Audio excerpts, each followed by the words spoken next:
Hello, everyone. Welcome to our, what month is it? May.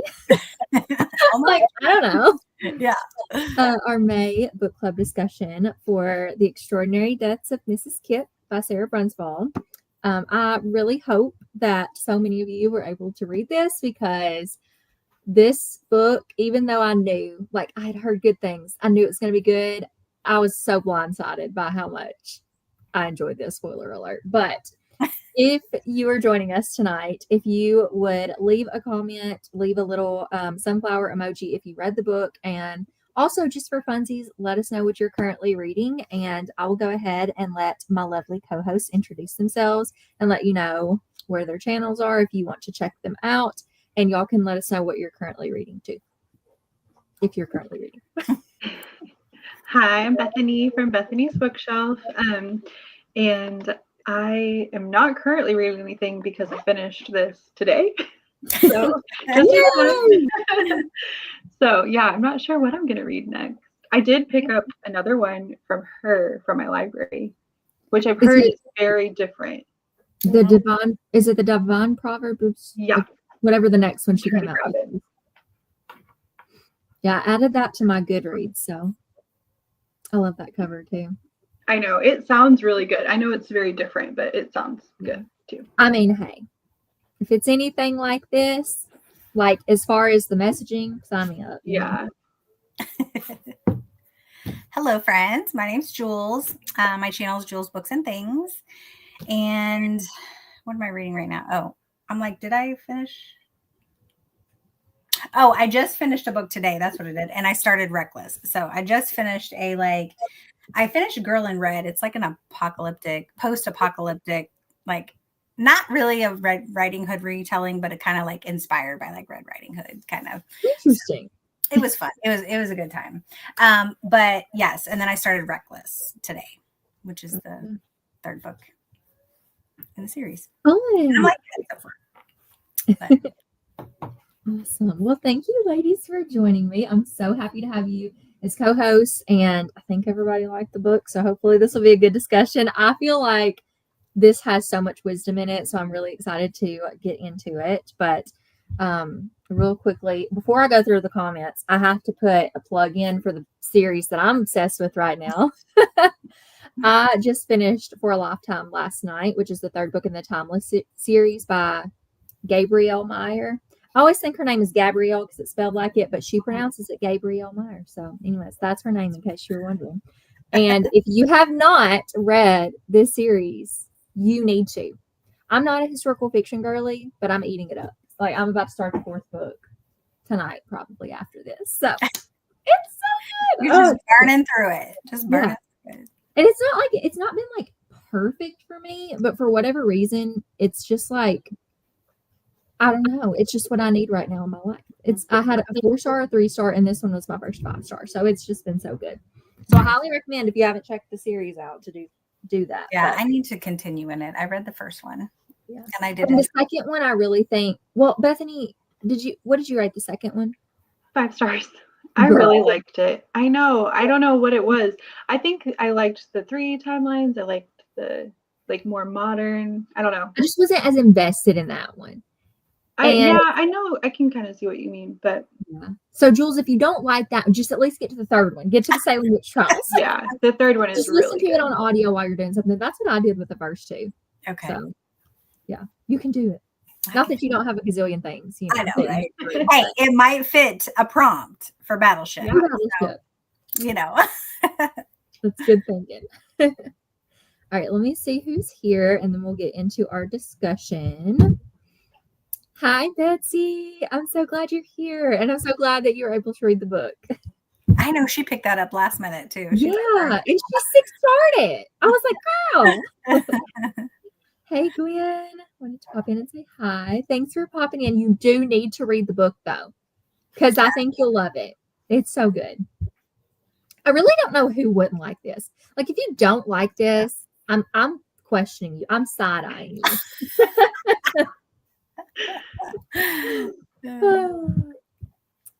Yes. Thank you, Betsy. You just continue to tell everybody that. You need to read it. It's so good. Hi, Natalie. You just finished the book around 35 minutes ago. Yay, look at you. Fresh in her mind. If y'all hear panting, it's my dog. Oh, you're fine. Or chewing his feet. He's panting and chewing his feet. Like, he's fine. Oh, my goodness. Betsy's currently reading As You Ice It by Emma St. Clair, the last Appy's book. Oh, I can't believe there's so many books in that series. I thought she was done. Or it's two authors that write them. It's the hockey romance series. Oh. And then she came out with that, and I was like, there's too many. I can't catch up. But I need to. I think I'm on the 4th one whenever I read next. So, and I think there's 7. Hello, proofreading some material for my church, but no books until I finish. I understand. Thanks for popping in. Hi, Morgan. You're currently reading Rebecca of Sunnybrook Farm by Kate Douglas Wiggin. I don't think I've heard of that one, but I hope you're enjoying it. I need to get to those books. Keisha, I've heard amazing things, and I know I will love them too. Me and Betsy, like, some of our reading taste aligns really well, so me too. Hopefully that means me and Betsy are aligned on books as well. That's good. I feel like she's got a very wide variety of things that she reads too, so. I literally dropped all my books I was currently reading to read Mrs. Kip. I'm so glad. I love it. Oh, it's wonderful.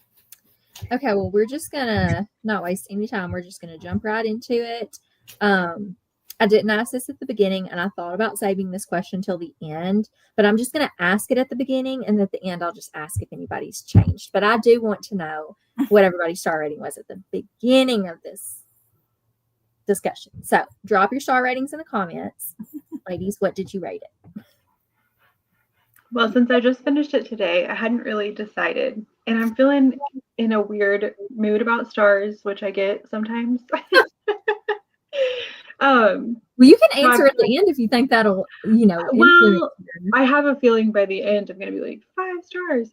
I think there were parts where I like wanted more, something different, and so that makes me want to rate it less than 5 stars, but I don't know. I don't think I'm gonna forget it for a long time, so that makes me want to rate it 5 stars. So I don't know. Hi, 4 or 5. I gave it 4 stars. I just felt like there wasn't, and honestly, I was kind of on the fence about like a 3.5 for a minute, but I mean, it's like rounded up obviously to 4 because I'm not going to give it a half star. But first of all, I don't think anyone could. I don't know how you could rate this book lower than, you know what I mean? Like, hope nobody would like it. You know what I mean? Like, and, especially it just was a good time. But there were some parts, like some of the point of views that I didn't find Aiden's as exciting as, like, I wanted more of Clara, and I wanted more of her telling the story versus Aiden. Like, we can get into that later, but like, just kind of, that's kind of where I was at with it not quite being a 5, is because I wanted, like Bethany said, I wanted more from Clara.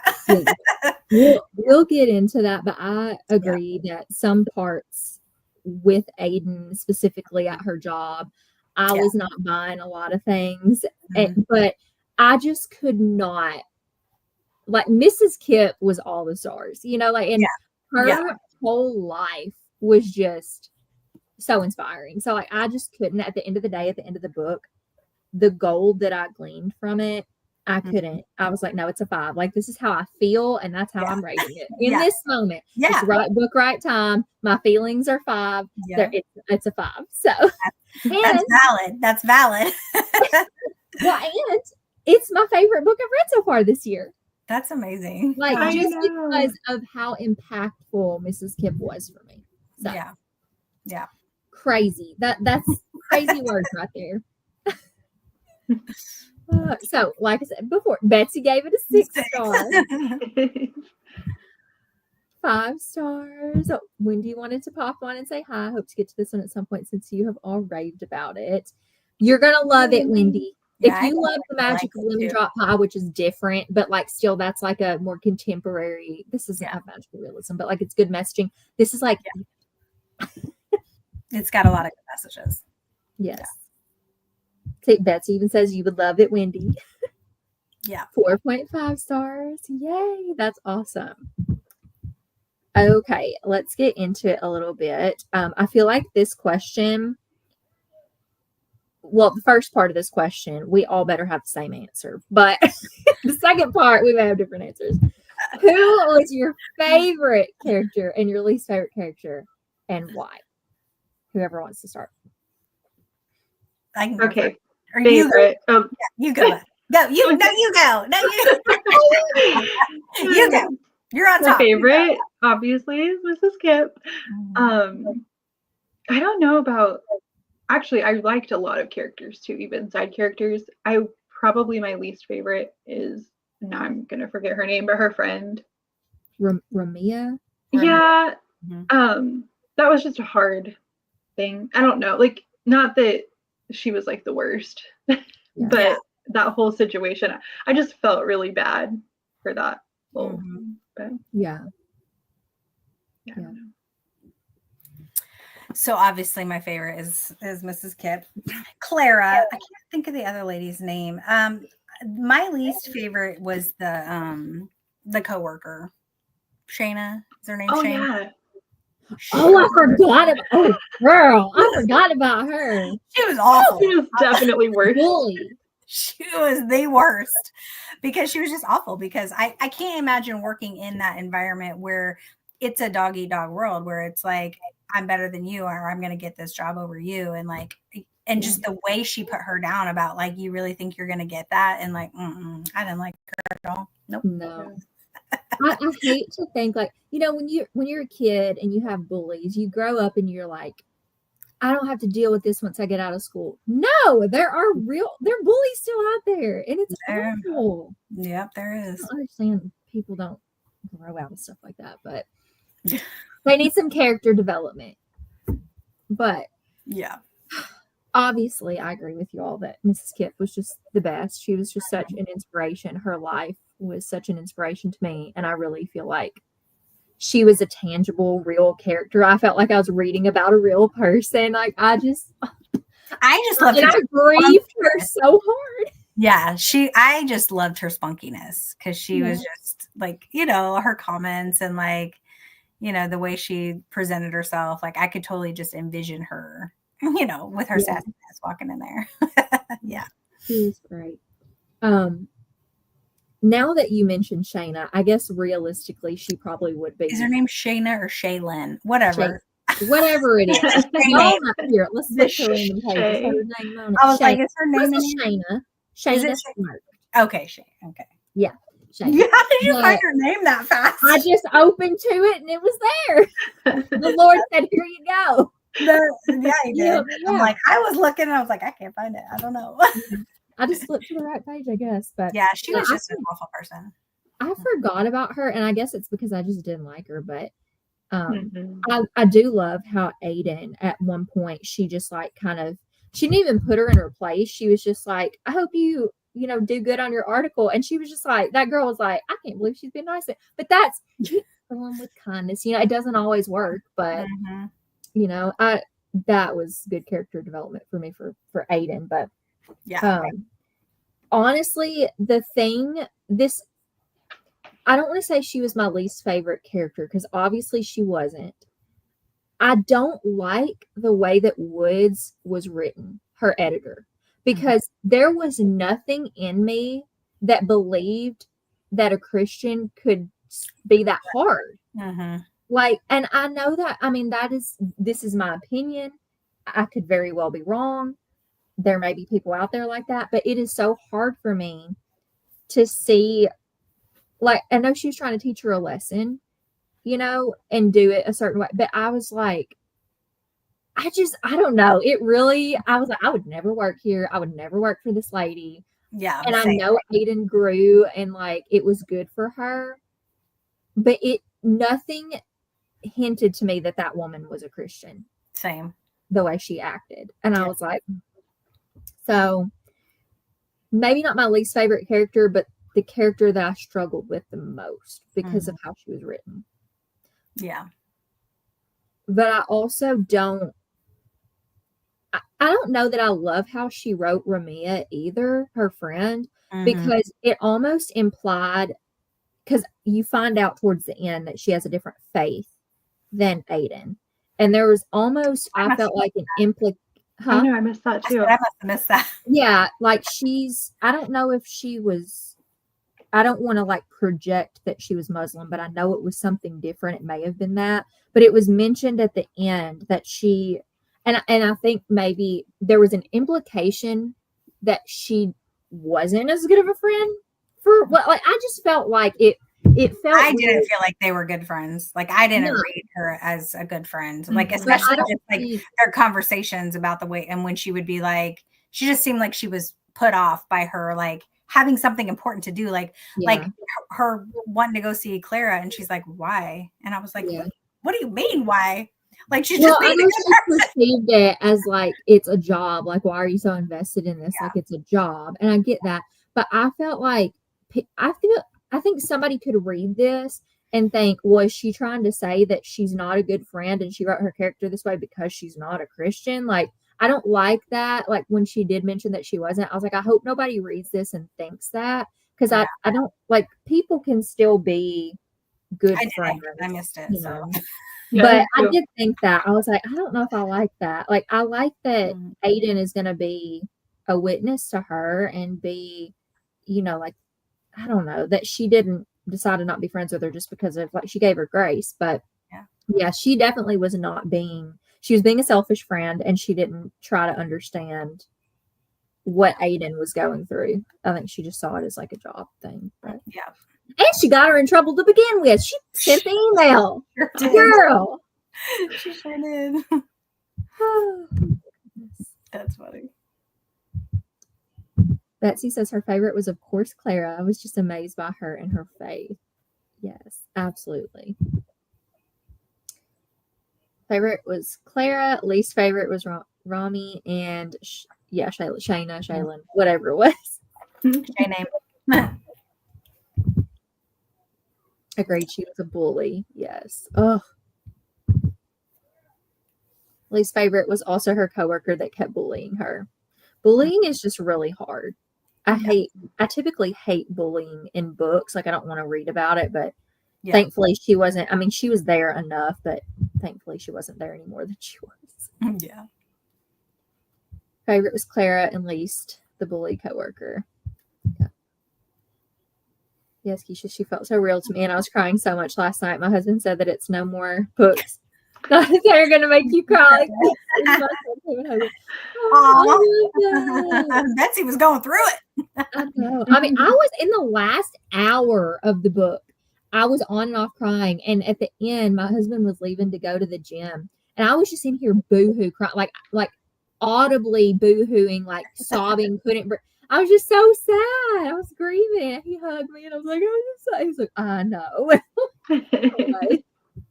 I feel like because I knew what her, you know what I mean? I knew that she was going to die. Like, I knew the whole book is leading up to her dying. Like, I was definitely sad, but I was more taken aback by Charles.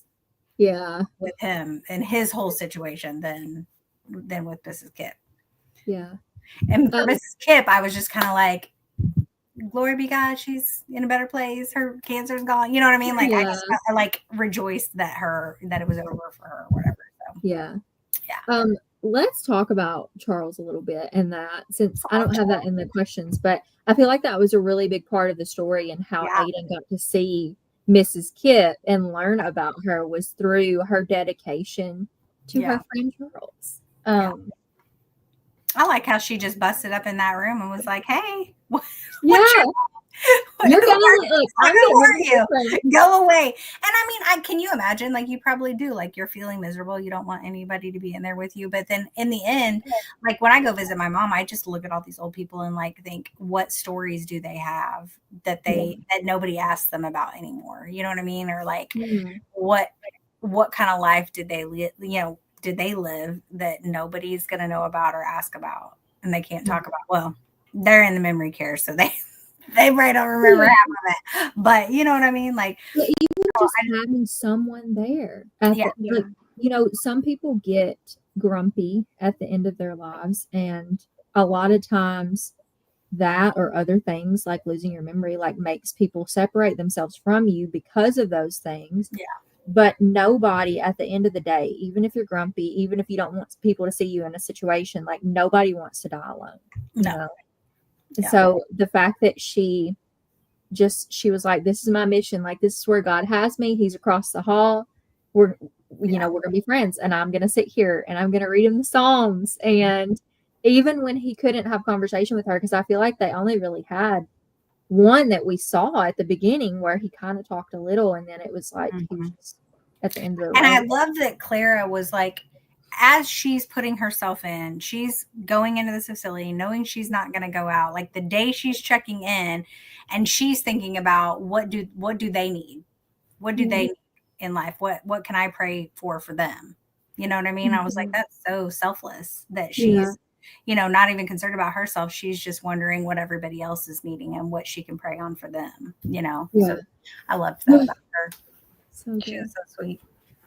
Yeah. The part where I think I highlighted some part of it. It's going to be easier for me to find it on my Kindle because, I have this, but where did I read it? It's easier. And I can also find my highlights easier this way because it shows me what they say. So that's funny. Oh, okay. So it's on page 131 in the book, but where she gets, where Clara gets Aiden to read the Psalms, and then while she's reading, Clara's praying. But I also highlighted the part on page 131 where she asks Aiden what she's been reading, and she's like, well, I haven't been reading as much as I should. And she said, well, I'm not one to judge a lapse in personal devotions. Life has a way of stealing our attention for seasons. The good news is, though we sometimes find ourselves out of the Word, the Word always remains in us. Mm-hmm. And I loved that. But then the whole part where she starts reading Psalm 23, and then just the back and forth reading that was so beautiful. And when Charles has a reaction, and obviously we don't know what was happening, but we can only assume that maybe Jesus was at the foot of his bed, we don't know. But and then Aiden seeing that, being a witness to that, and just being so shook by well, she didn't know if it was spiritual or if he was having something going on medical probably, but right. I don't know, but I don't know. I just thought that was such a beautiful scene to write. Yeah, it was. I love that that was probably one of my most emotional, times reading the book was when they were with Charles and they were, reading the Bible to him. I was like, yeah, it was a lot. Well, and then of course when he died, no, and she watched him, take his last breath, and I was like, this is awful. Yeah, I think I might have highlighted something there too. Let me see if I can find it. Because after that, do what? Oh, right after that chapter, so the beginning of chapter 12, when Aiden was kind of working through that whole experience, I really liked that. I really liked how Aiden was learning, I don't know, just growing, spiritually growing and being really honest about I don't know, I thought so I highlighted where she said she believed in the power of scripture, of course, or at least she thought she did. She's just I don't know, dealing with that whole experience, and I really liked that, the way. And what a contrast from her work environment too. Yeah. So of course she's probably yes, she's a woman of faith, but she's been in this really hard environment, and then to come out and be reawakened, her spirit be reawakened, how what's going on with Charles and Mrs. Kipp is just, it's a lot. Yeah. I highlighted that part on that same page under your where it said that Mrs. Kipp's clear and utter love for the words dripped from her voice as if the words sprang directly from the deepest chambers of her heart. Yeah. I highlighted that. Little pieces of herself offered up to someone who could give nothing in return. Yeah. I was like, ah. I could just cry. The way that she wrote it was so beautiful. Yeah. Oh, love it. So good. I think my rain. Is that? Yeah, I was wondering if that was rain. Oh my goodness, ambient. It's storming here. Yeah, we have an ambiance tonight. I didn't know it was supposed to rain again. I think this is the part where Charles was passing. Let's see. Page 227. I highlighted this quote, but it's when she's talking to Charles, like I think at the end, and she said, "It's okay to be afraid. Fear is an invitation to remember who God is." Like that. I highlighted that exact thing. That is the only thing I highlighted on that page. Yeah. But that is, I think, at the end, like where she's encouraging him, like, you don't need to be strong anymore, Charles. He will be your strength if you let him. Will you let him? Please tell him to let him. You know, just her, gosh, like interceding for him like that and just being, I want to be Mrs. Kip, y'all. Like, I don't know. Yeah, and she was so strong about everything. Like, and that's kind of how I am. Like, I'm definitely not afraid of death at all. And so, like, because I know I know what's gonna, I don't know what's gonna be. Yeah, it's gonna be like nobody knows that. But you know what I mean? Like, I believe in that. And it's hard for me because I don't feel like my mom, will be here on earth a lot longer than she should be because she's afraid of dying. And not that I know that she will remember it because she has Alzheimer's, but like I feel like there's just so much fear in her. So sometimes when I see her anxious, I feel like it's just because it's the fear of the unknown of her situation and where she's going, you know. And so that kind of makes me sad. Yeah, although my mom, she did go to church, you know, she does, you know, she is a Christian and everything. I just think she's like, you can love God with your whole heart, but still be afraid to die. There's a lot of people that just are. And I just feel like Clara's absolutely was not, you know what I mean? She knew what her end was and just no fear. This is what's supposed to happen. This is what's going to happen, you know? Yeah. So yeah, she's just so great. All right, let me see. Yeah, I wept for the majority of this book. Do it. I don't apologize for picking a book that made all of you cry. Yes, Jules, I love that so much. The way she was so dedicated to telling Charles about Jesus because she wanted to see him in heaven. I got so emotional over Charles too. I was also shocked the way Aidan was describing how different Charles looked and describing how his skin was looking at everything. It made me so sad. Yeah. And I didn't know that about the feet. Like, I didn't either. When I read that, I was like, I didn't know anything about that. I'm like, I don't know that I want to know that now because now I'm just looking at people's feet. I'm like, can I see your feet, please? Yeah. My friend is like Clara. She knows no stranger, and she's not afraid to jump in the deep with people like Clara did with Charles. Oh, it's amazing and inspiring. She loves the Lord and wants to share. Oh, I love that. It's so good. The part where the nurse helped Mrs. Kip to the bathroom and she hadn't even realized she had gone in her briefs. Oh my goodness. Died at that part. My heart broke because that is one thing that I would have a fear of, is like, I don't want to get to a point. Like, I know just with my mom and her getting to a point where she couldn't, you know, wipe herself good, or she started having accidents. And I was like, how mortifying she had to have felt, even though, like, you know, I'm here to do whatever, help with whatever. But like, I just know I would have personally, like, you know, your body's just doing what it's going to do. Like, you don't have any choice of it, you know? It's a vulnerable position to be in. And it can be embarrassing because, like, you don't know. And you're like, I don't want somebody else to have to deal with me like this, you know? Yeah. I really liked I think that's what made it feel so real. Like, just how honest it was about all of that, like all of what she was going through. And it wasn't just like constantly like her in this great mood about it either. I mean, she was like dealing with she had her moments. The frustration of what was going on with her body and her situation. I don't know. I really liked that. Yeah. It felt like so accurate. Yeah. No, go ahead, Kate. I was just gonna say, like, how she, and you may have been saying something, I don't know, but how she was like confident that she could walk everywhere and just in denial that she, you know, that's one of the other things too. Is like she didn't want to use that wheelchair.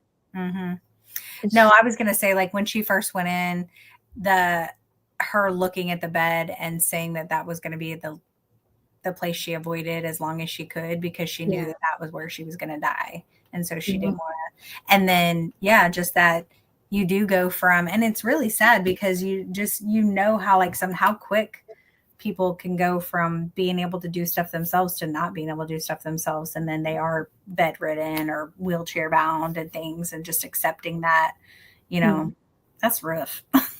It's rough.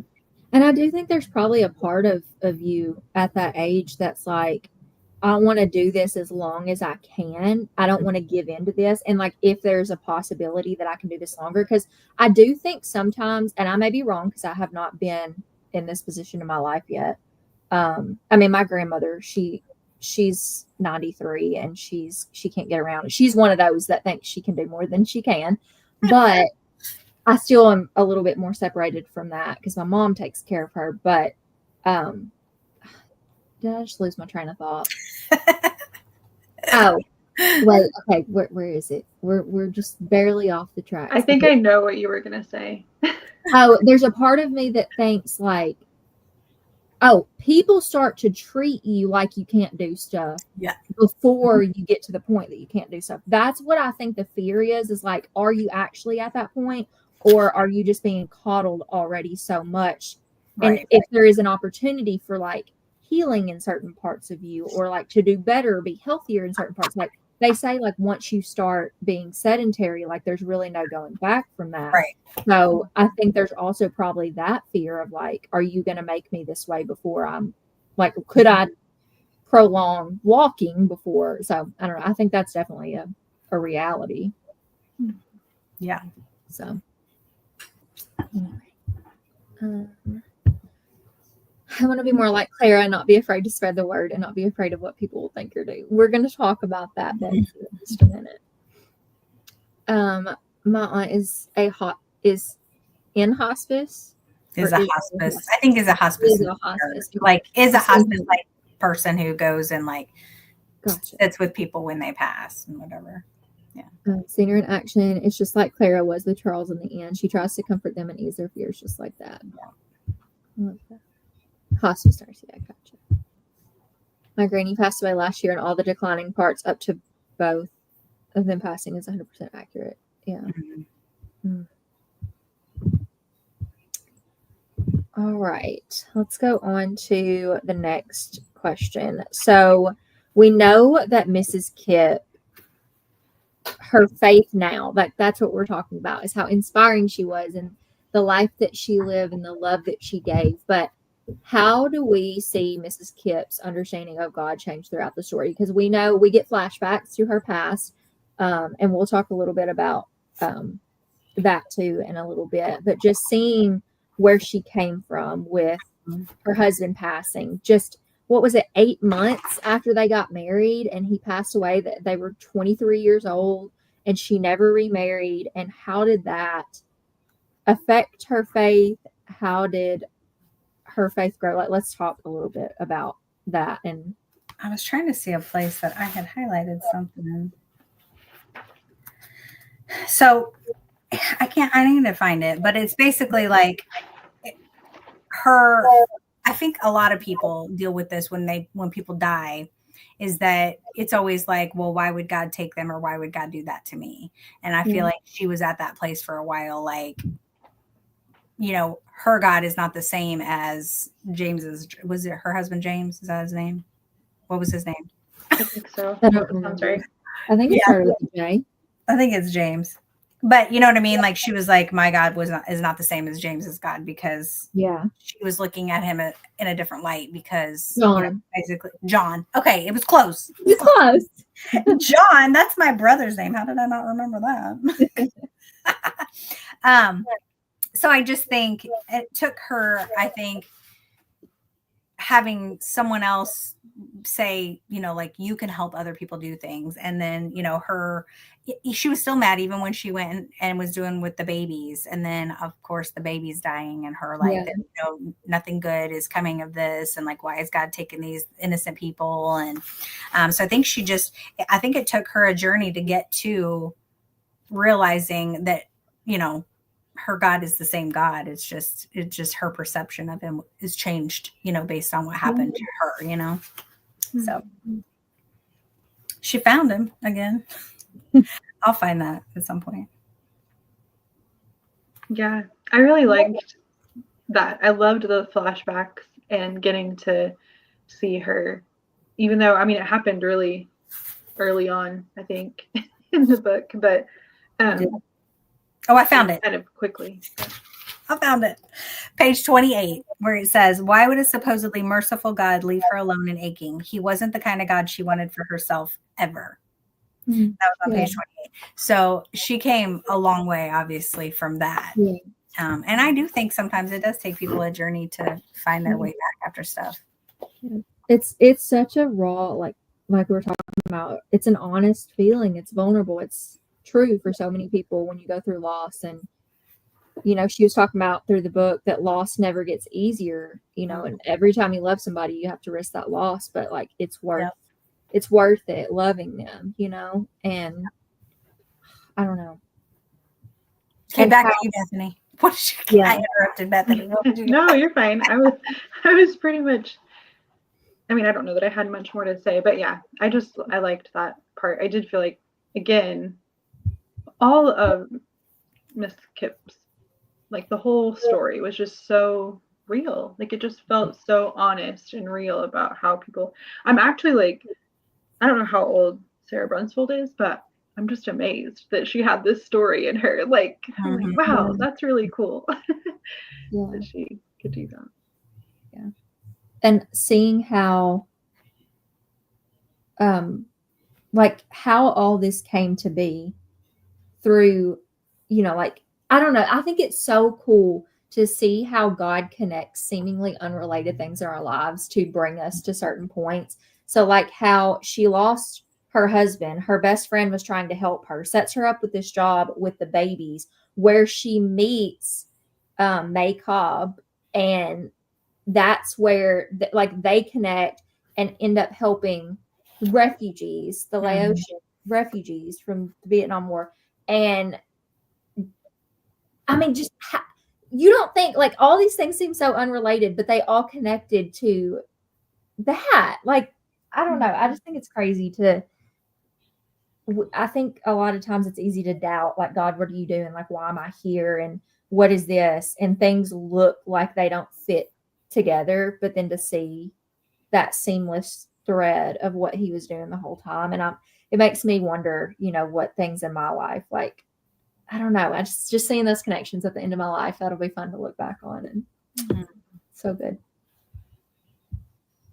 And I loved how she was learning, like, through all of that, because it was very obvious how she then was living her life to just like surrender, like the many deaths, like because it was, you know, she wanted to go to where? Sao Paulo. Yeah. And you know, yeah, just like and that was like a good thing that she wanted to do, and was disappointed and not able to do that, but then she learned, you know, that God had plans for her. So she looks to be probably my age, maybe. Sara Brunsvold. Oh, which, if for anybody that knows, I'm pushing 50 here. Okay, no, ma'am. I'm gonna be 49 in August. You're not. Are you for real? Yes, ma'am. Girl, I didn't know that. I thought like early 40s. Well, I'm thinking like Gwen, you know, and I'm like, okay, girl, I did not know that. Yeah, no, not at all. Yeah, she may be a little younger, but I feel like she's probably at least in her 40s. You know, she's lived enough life to know the hard things. You said no, ma'am. Bethany was just talking about the 1,000 deaths, and that was actually the next question. So I'm just going to go ahead and pop that up. I am going to touch on the comments, but Clara tells Aiden that authentic love requires 1,000 little deaths to self. What does she mean by that? But be thinking about your answer because I'm going to touch these comments real quick because I don't want to get too far ahead. Hello, thanks for joining in. You really like this book. I'm so glad. Thanks for being here. Betsy agrees with Jules. Wanted more of her backstory regarding her faith. Mm-hmm. Yeah. How she got back to it would have been nice to get that little bit of, It was just a glimmer. We saw it, but we didn't see the full. Right. Like, I would have appreciated her talking out a little bit more, like her doubts, but how she came back to the truth in that. Like, I would have loved even like somewhere in like the journals, like if it had mentioned, like, when she's reading the journals and stuff, like if she had somewhere in there kind of touched a little bit more on how she came back to it, Yeah. I would have loved to see more of her backstory regarding her faith too. Yeah. But man, she packed a lot into this book. Yeah. I love her for that.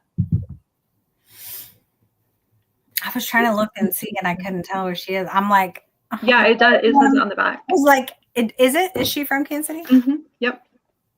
I'm about to email her. Be like, you want that? Let's have some coffee and talk about this book. That's funny. Yeah, she probably is. She lives in the Kansas City area, which could be anywhere close. Well, that's probably how she knows. My neighbor. She will neighbor. Yeah. Jules, you do not look like you are that old. Pushing 40 in a few days. Oh my goodness. Well, happy early birthday. All right. What does Mrs. Kip or Clara mean by authentic love requires 1,000 little deaths to self? I don't know. I kind of just take it as like it like slowly like breaks your heart. You know what I mean? Like over and over and over again. Like you just have to like reliving getting your heart broken over, but it'll just like repair itself because your love is stronger than all of those little, deaths, I guess, or whatever. Yeah. That's kind of what I was thinking. Could be a wrong answer. I took it as, kind of the same thing, but like the surrendering, like what she wanted, like what she thought she needed to be doing. But then also the one that like I can super relate to is like pride and fear stepping in, like with Charles, like I would have been like, oh, he doesn't want me there. Yeah. So yeah. I'm gonna leave. Like, oh, we gotta go. Yeah. But she was not afraid to face like rejection or whatever. But yeah. So that's kind of what I saw it as. Bethany. And obviously like when she put herself in that situation with Charles, knowing she was going to have to lose him quickly. So, yeah. What you said brought me back to the highlight where she was telling this to Aiden, but Aiden repeated it. Lord, break every hint of pride to accomplish your will. Like that, I highlighted that because I'm like, that is so powerful because we want to control things and pride doesn't always even look like what we think it looks like. Like pride can be that fear of rejection too. Like, and I think that is a lot of, gosh, all these questions are going to like weave together. But one of the questions is, why do you think people are afraid to share their faith with others? Yeah. And it is that fear of rejection, or what are people going to think of me? Or what if they, like, I don't know, like you just get in your head, but that's the thing. That's, I think, what dying 1,000 deaths to self is. It's not about us. It's not about me in this moment. And I'm going to surrender. I'm going to choose that other person in that moment and say, right now, it doesn't matter. Like they're not rejecting me. If they do reject, it's not me. It's not personal.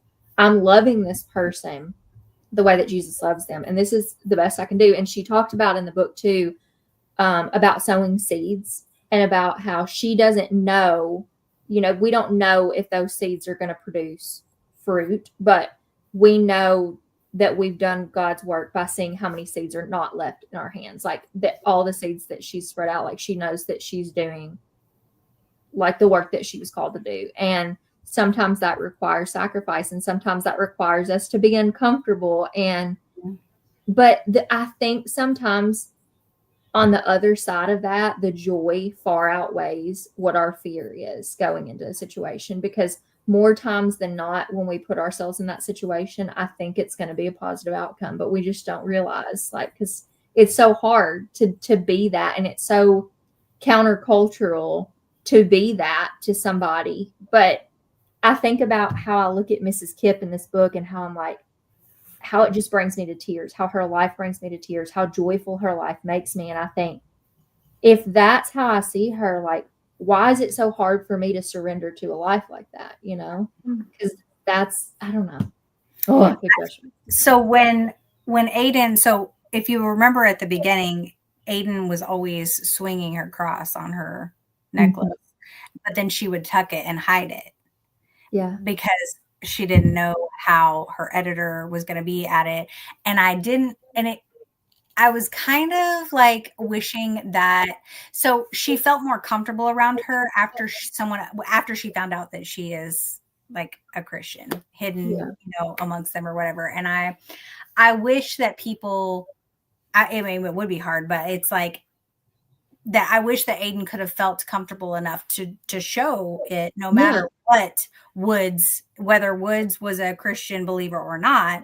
I wish that she could have been able to like express, you know, her faith, you know, openly, instead of trying to feel like she had to hide it because of, you know, whatever reason, which it doesn't really say that. But, you know, then she often, which I feel like a lot of people do. You don't like, I mean, you just don't walk up to somebody and start, I mean, most people don't start a conversation about whatever, but then once somebody mentions something, then you're like, oh, they do, you know what I mean? So then you have, you know, so you feel more of a connection to them.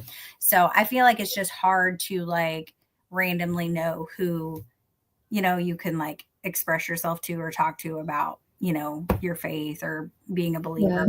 Like I loved as soon as she got in the car with the Uber guy, and she's like, are you a believer? You know what I mean? Like she just busted right out and asked him. And he was like, well, yes, I am. You know what I mean? Like, you know, you just don't realize if you ask it, who would say, you know what I mean? What they would say. And if he'd have said no, she probably would have been like, well, let me tell you. let me tell you a story or whatever. It comes with being old too. Because old people just say whatever they want, you know, whether it's nice or it's rude. So I'm like, man, we have to remember that. We can be even better witnesses when we're older because we can say whatever we want. Yeah. That's true. You kind of lose your filter. Yeah. And that can be good. Mm-hmm. Or bad. My grandma did not have a good filter. I was like, Grandma, you can't say that. I was like, you can't say that to people. Like, I can too. And I'm like, no, being old does not give you the right to be rude or whatever. She would snap at somebody. I'm like, Grandma, you can't do that. Yes. Oh my goodness. All right, let's see. Yes, those 1,000 little deaths to me meant giving up some selfish worldly things and having to sacrifice some things of this world to spend eternity with Jesus. Yes, that's good. I took it as putting aside my selfish desires for my loved ones, sacrifices, and getting outside of our comfort zone. For sure. All righty. Did anybody know? So, like at the end of this book, I don't know if y'all read the author's note or like the takeaways of what was true from this story, but obviously the Vietnam War happened and the U.S. allied with a portion of like Southern Asia, Korea, whatever, and the Laotian people. And I talked to my husband, ironically, who was watching a Vietnam War documentary. So he had all these facts at me. Did I retain them all? No, I did not. But I was telling him, I was like, how awful would that be? Because I didn't know about this because my knowledge of history in general is very minimal. So I knew that we went to war. I knew that people were not happy that we were sticking our nose in something that wasn't our business. And most people were against the war. There were a lot of pacifists during that time. And then we eventually pulled out. But what I didn't know is that, you know, the connections we had, the allies that we had, that then, you know, I think they tried to go about it the best way they could to pull out. But then you have these people who are trying to seek refuge now because they are looked at as, you know, what's the word?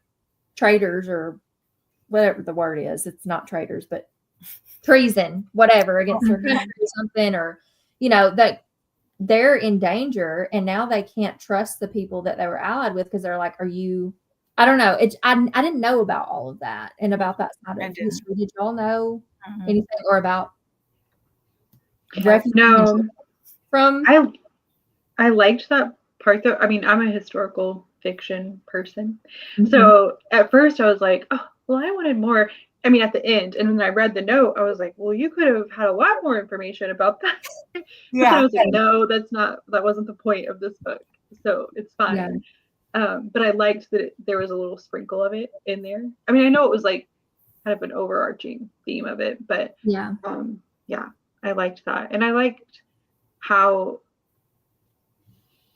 much of an impact her just like being obedient in that one little moment of reaching out to my job, like that was really helpful to me, because I was thinking just about like the spirit of like America and Americans, like not our government, but the people here, and how we can impact people and help people. I don't know. I liked that. Yeah, that's awesome. For anybody that did not read the author's note,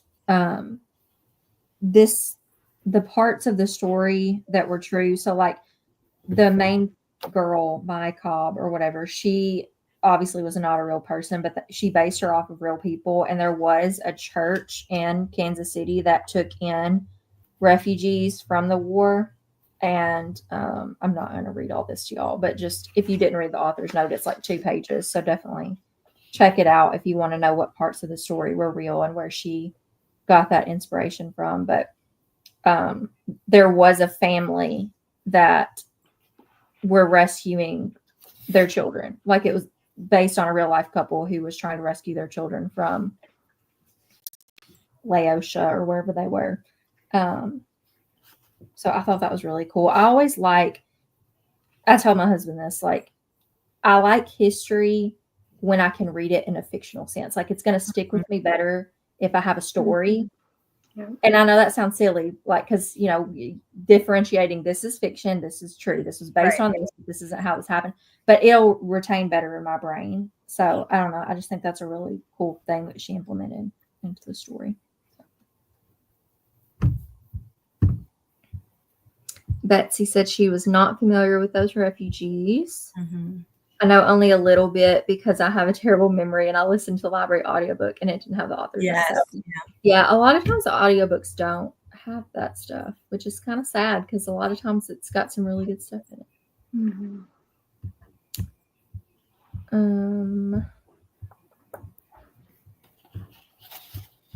Okay.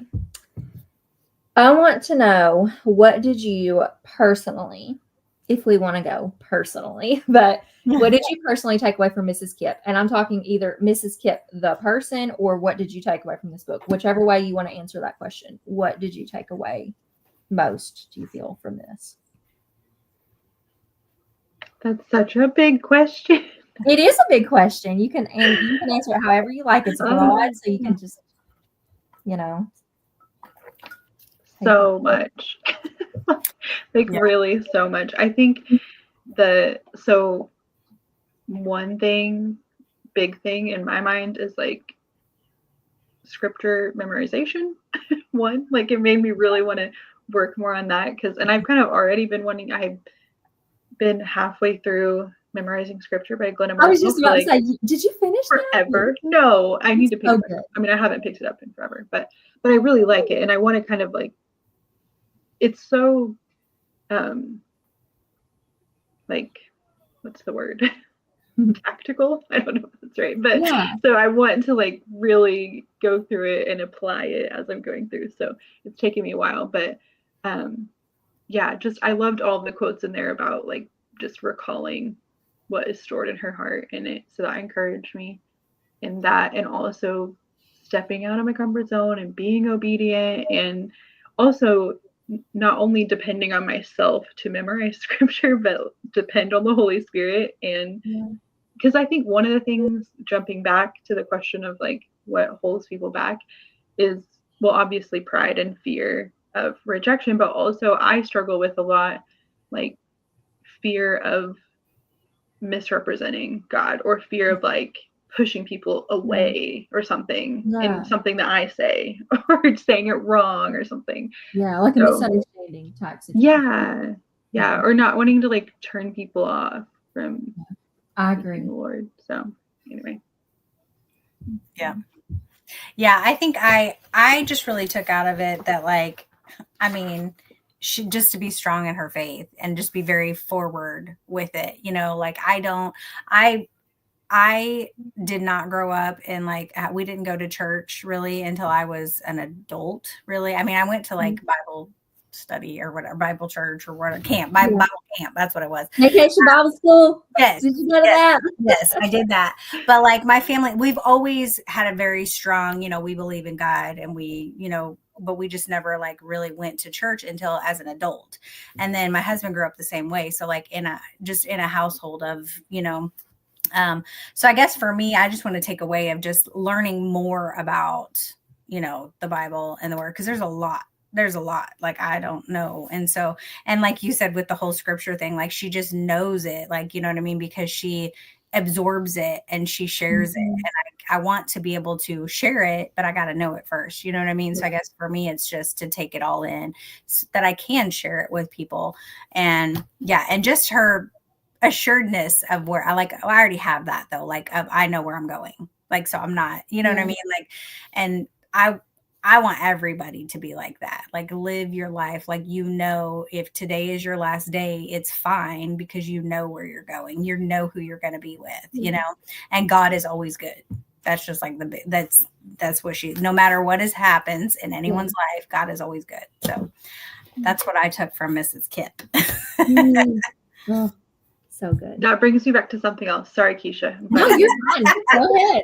So one of the other really big things for me was the whole like that kind of that death process, and I do struggle a lot with like fear of death and fear of not just like my death, but death around me. And I think like I was very fortunate, still am, that I didn't really experience a lot of that. Like as a kid, I mean, I had like my great grandparents forever. Like, I mean, I have lost them as an adult now, but I still have all my grandparents. Like, it's just, I haven't had to deal with it really close until my mother-in-law passed away. And like, even that, like I've walked with my husband and his family through several losses, even really recently, but I don't know. I just think because I kind of had that distance, the fear of that unknown has always been really hard for me. But this book really did kind of help me to not be so afraid about it, I guess. Like, I don't know. And just recalling, so my mother-in-law, before she passed, moved in with us. And so all of like the caretaking stuff was very like taking me back to that, and end of life stuff. But even then, like I knew that the Lord wanted us to do that, but I was really afraid of having to be there in the line, which fortunately He made a way for that to happen outside of our home. Like, but I don't know, that was really, really hard for me. And so I really liked, I felt like peace at the end of it. Like, okay, like it's all okay. And her deaths, the extraordinary deaths, y'all. We didn't even talk about. Right, you're getting there. I got it highlighted. That's what I was going to say, my takeaway. Yeah. Those were some pretty funny deaths too. But like, I mean, I get it. Like, I think everybody would rather go out some extraordinary way versus than just like deteriorating to nothing. Like, I felt like she felt like she didn't really matter. Like her life didn't really matter anymore. You know what I mean? Like, and so that part of it is kind of what I would struggle with too, is like, I don't know. The last highlight that I did in the book was at the end of her obituary that said, "Let it be said that she died in the most extraordinary way possible. Clara Kip died while loving." Yeah. Like I was sobbing through the whole dang thing. Like that part, I'm like, that is truly the most extraordinary way to die. Like you could be doing whatever you want, but like to love like that woman did till the very end of her life, till the very last breath that she had, she was ministering to people. She was loving people to the best of her ability. And that was the most beautiful thing. And that really is like her life was my takeaway from this. Seeing how she lived, it was such an inspiration, such an encouragement to me. And I feel like we need so much more of that in the world. People are so afraid to live like that. And I understand why. But like, I don't know. And she, like, a couple other quotes I highlighted in here was like, she said, I simply tried to love people as best as I could for as long as I was privileged to be with them. Like, just thinking of it like that, like, who's in front of you right now? And she talked about how people aren't in your life forever. But that's like part of being human. Like, people are just not there. So you just have to be who people need while they're there, because that's maybe the only chance you'll get. Just the perspective of that. Like, we don't think about that. We think, like, there's so many friendships I've had that I know have been like transactional friendships, not like selfless, not like God's placed this person in front of me. Like, how can I love them? You know, we think about like, well, what can I get from this? Like, no, like, I mean, and friendship, that's not to say that friendship should be just about one person, or like you give and the other person never gives back. But like at the same time, it's just the heart of like loving someone else. It's not just about you. It's about both of you. And it's about that. I don't know. I just, I feel like I feel so deeply about these things and I can't verbalize. Yeah. My mom tells everybody she loves them now, and you should see their like when I'm visiting her, like if I'm sitting right next to her and we're at the table and there's all these old people, right? They're all eating dinner or whatever. She will just randomly look up and she'll be like, I love you. And the looks on their faces, they get so happy. Like they'll be like, and the ones that can talk will be like, I love you too. Like, and I'm just like, they need that. You know what I mean? Like their families aren't there with them. And then like, here's this other old lady just telling her that she loves them. Like, it's just crazy. I was like, I guarantee you my mom is going to go out of this world saying she loves somebody. It may not be me that's with her, but she gonna be saying, if she can still talk, she gonna be saying she loves somebody. That's so good. Yeah. Let me see. Oh gosh, where was I at? I'm like 10 comments. Yeah. Okay, I think it's this one. How strong she stood in her faith and the way she wasn't scared to share Jesus, and how ready she was to go because she knew without a doubt that she was going to be with Jesus. I want to be like her. I know. Oh. I was an emotional reminder. Roller coaster? It was an emotional reminder to draw more to the Lord daily and love others like Jesus does and share his gospel everywhere and with everyone. Yes. So good. All that part where she was having Aiden memorize Psalm 18, verse 8. I was sobbing at that part. I love that she was instilling remembering Bible verses in Aiden to help fight her battles. Yes. She was so selfless and really loved and cared for others. Her faith was so strong too. Yeah. She truly loved like Jesus. I was reading that part through my tears, Keisha.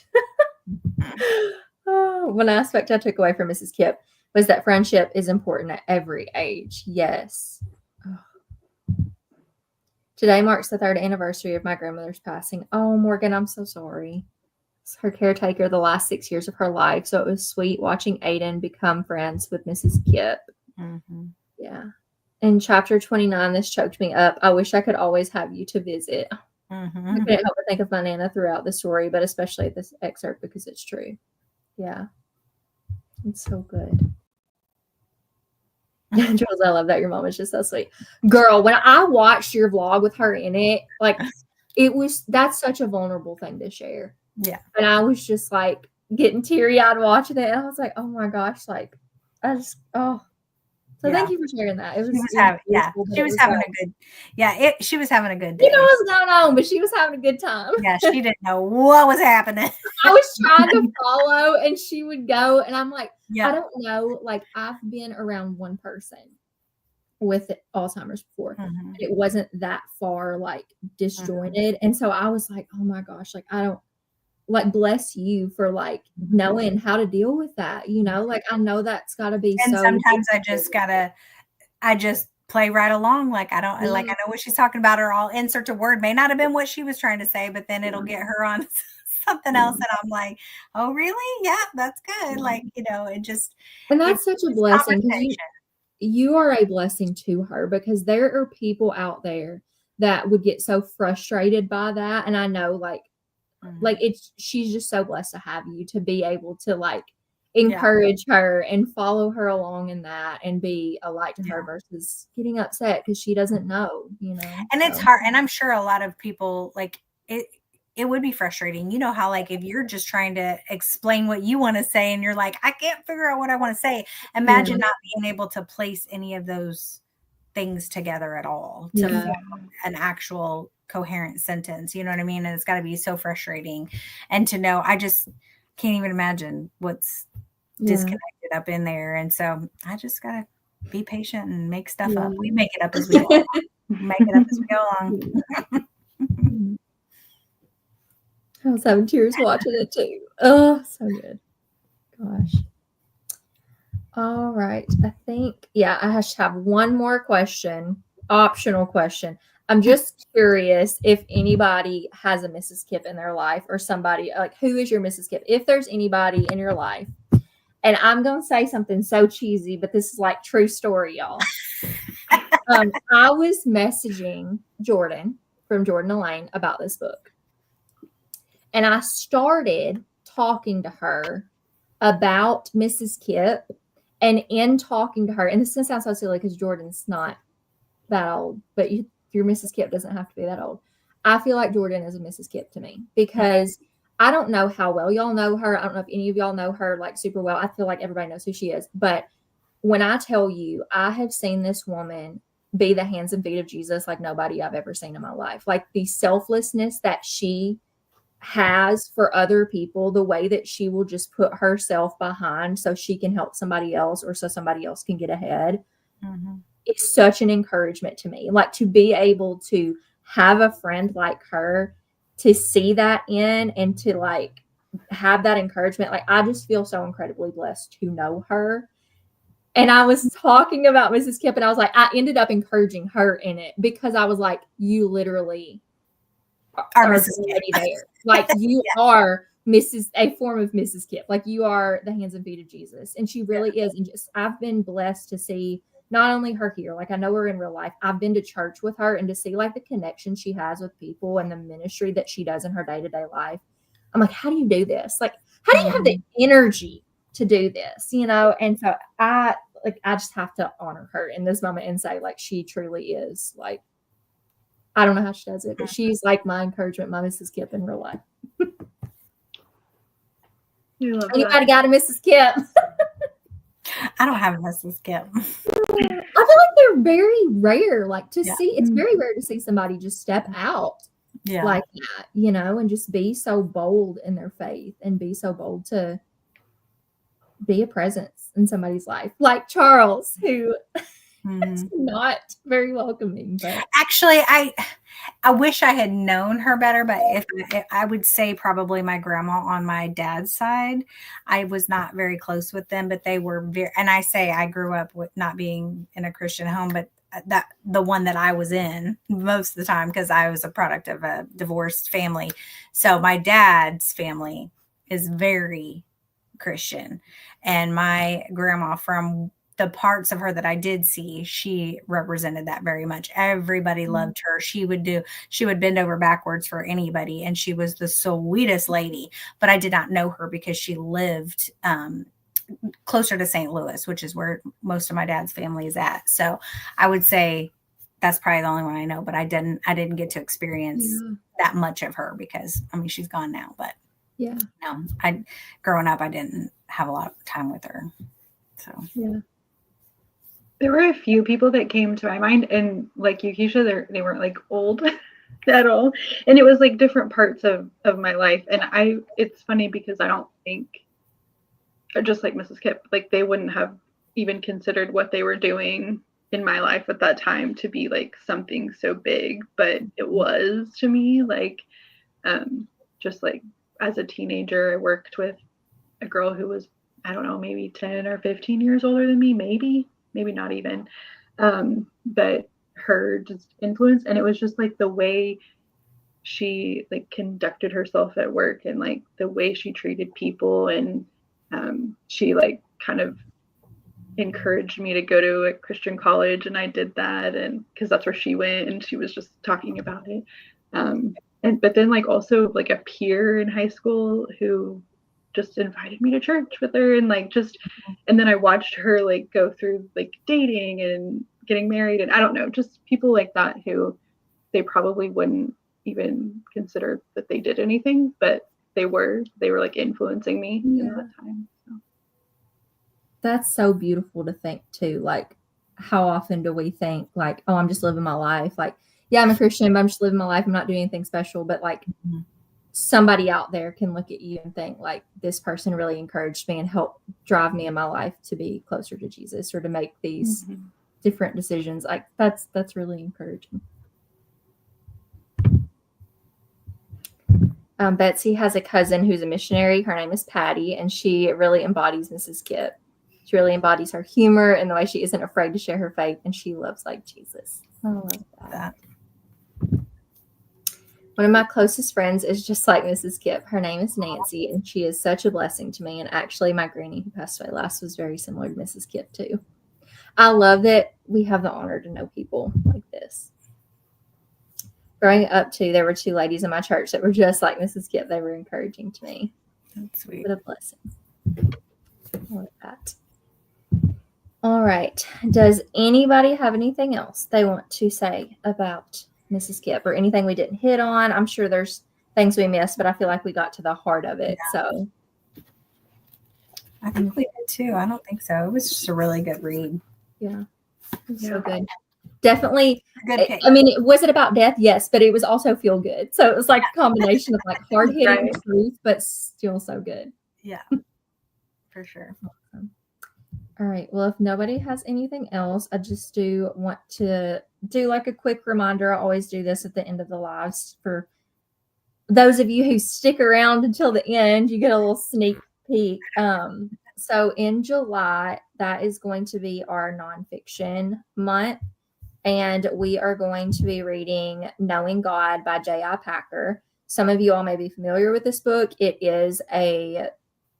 may be considered a classic Christian nonfiction at this point, but I feel like this will be a really good one for us to go through. I've never read it before, but it's been on my radar for years now.